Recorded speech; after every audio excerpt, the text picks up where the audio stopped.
Handloom weavers cooperative society ആയിരിക്കും.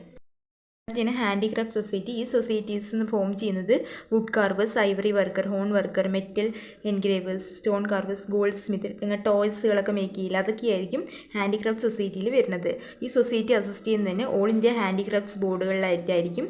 അതുപോലെ തന്നെ ഈ ബോർഡ് പ്രൊവൈഡ് ചെയ്യുന്നത് ലോൺ ആൻഡ് ഗ്രാൻറ്റുകളൊക്കെ സൊസൈറ്റിക്ക് കൊടുക്കും. അത് ഈ പബ്ലിസിറ്റി കമ്പയിൻസുകളിലായിരിക്കും ഓർഗനൈസ് ചെയ്യുന്നുണ്ടാവുക.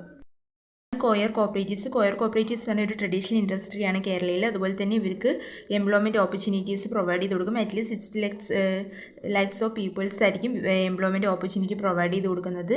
അതുപോലെ തന്നെ ഇവിടെ ഓർഗനൈസ് ചെയ്യുന്നത് തന്നെ കോപ്പറേറ്റീവ് ബേസിക്കിലായിരിക്കും. മിഡിൽമെൻ ആൻഡ് ക്യാപിറ്റലിസ്റ്റിനൊക്കെ അവോയ്ഡ് ചെയ്തുകൊണ്ടായിരിക്കും അവിടെ കോപ്പറേറ്റീവ് ബേസിക്കിൽ പ്രൊവൈഡ് ചെയ്ത് കൊടുക്കുന്നുണ്ടാവുക. അതുപോലെ തന്നെ പ്രൈമറി കോയർ വ്യാഴസായ കോപ്പറേറ്റീവ് സൊസൈറ്റീസുകളൊക്കെ ഉണ്ട്. അവിടെ ഇതിൻ്റെ ലയബിലിറ്റീസ് എന്ന് പറഞ്ഞിട്ട് ലിമിറ്റഡ് ആയിട്ടായിരിക്കും കൊടുക്കുന്നുണ്ടാവുക. ജസ്റ്റ് വായിക്കാം. കോയർ ഫെഡറേഷൻ വരുന്നത് Kerala state cooperative coir marketing federation, headquarter ആലപ്പുഴയാണ്. അതുപോലെ തന്നെ ഇതിൻ്റെ ഒബ്ജക്ട്സ് വന്നിട്ട് കോയറാണ് അല്ലെങ്കിൽ കോയർ പ്രോഡക്ട്സുകളൊക്കെ പ്രൊഡ്യൂസ് ചെയ്യാൻ വേണ്ടിയിട്ട് പർച്ചേസ് ചെയ്യുന്നത് അറേഞ്ച് ചെയ്ത് കൊടുക്കുക. അതുപോലെ തന്നെ അവർക്ക് വേണ്ടിയിട്ടുള്ള സെൽഫ് ഹെൽപ്പുകൾ ചെയ്യുക, അങ്ങനെയുള്ള കാര്യങ്ങളൊക്കെയാണ്. ജസ്റ്റ് വായിച്ച് വിട്ടാൽ മതി, പോയിന്റുകൾ മാത്രം ഒന്ന് കവർ ചെയ്ത് വിട്ടാൽ മതി. Types of primary coir societies important ആണ്. അതൊക്കെ അതിൻ്റെ ഉള്ളിൽ വരുന്ന പോയിന്റ്സുകളാണ്. ജസ്റ്റ് വായിക്കുക.